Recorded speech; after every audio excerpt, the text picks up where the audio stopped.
So what do you think, I mean, if you had to knock down some of the top misperceptions, what might those be? Well, I mean, I talked about how the only way we can win the war on terror is through the Quran and Islam. Islam is a peaceful religion. Our religion has been hijacked by some extremist ideologies. The faith, I mean, God tells us that every human being is an image of God on earth, and life is sacred. You cannot hurt another human being.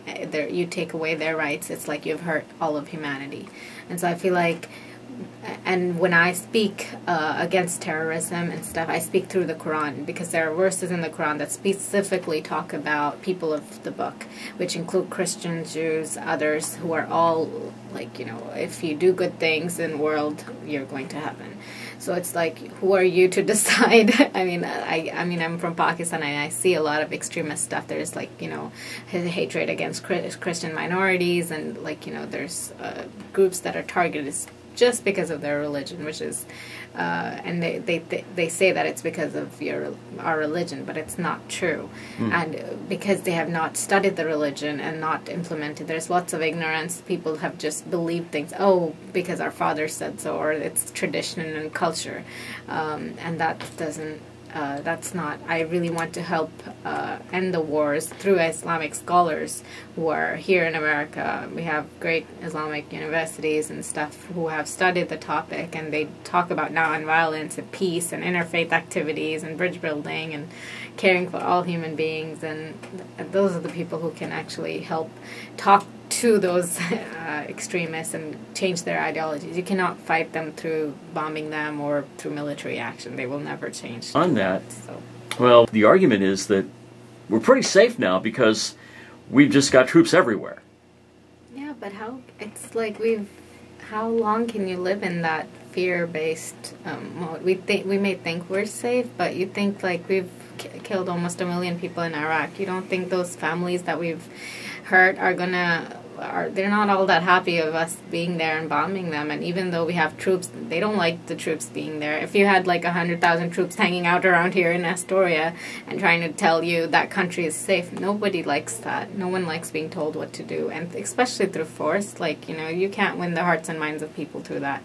And you may have a perceived false sense of security, but that's not, I mean, I'm concerned for our national security after what I've seen. The people, our approval ratings in Afghanistan, Pakistan, and Iraq are really horrible. And you think those people, 50 years from now, you think they won't figure out ways to get back to us? Like, it's just ridiculous to think that we can get away with it, with mass murdering people. It's horrible. And I think we should get back to it. I think, based on our Christian values, Islamic values, all of them, we have to go back to, God doesn't tell us to kill people. There is a responsibility that we have as human beings towards others. And just because you want to feel secure by hurting other people, that's not going to get, it's illegal and immoral and unethical. And we will be held accountable by God. All right, so if you want to win this thing, what are you going to bring to the table for the 1st Congressional District beyond your involvement in foreign affairs? Yeah. Well, I believe here, I mean, I worked at Intel for 7 years in engineering and management positions. And I feel like, you know, the high-tech industry has been huge here, but we also need to kind of move towards like reviving the rural Oregon economy. We have very high unemployment in some of our counties, but we have so much natural resources and land available to us. I just don't see why we're not making good use of that. We have huge hunger issues in the state, and I feel like with the amount of land that we have, there should be nobody going hungry in this state. We should have wheat, we should really focus on our export agricultural commodities and focus on creating jobs through that and reviving the industry and be known for something around the world. Oregon seems to we have lots of opportunities. The ocean energy is a huge thing. We have the ocean right here, and we should make good use of it. Be an energy leader, green technology and stuff. those are the sorts of things that Oregon should be a leader in and it should be investing in. And I want to help with that, having a very diverse background. I mean, I grew up in Pakistan and I've been in Portland for the last 11 years.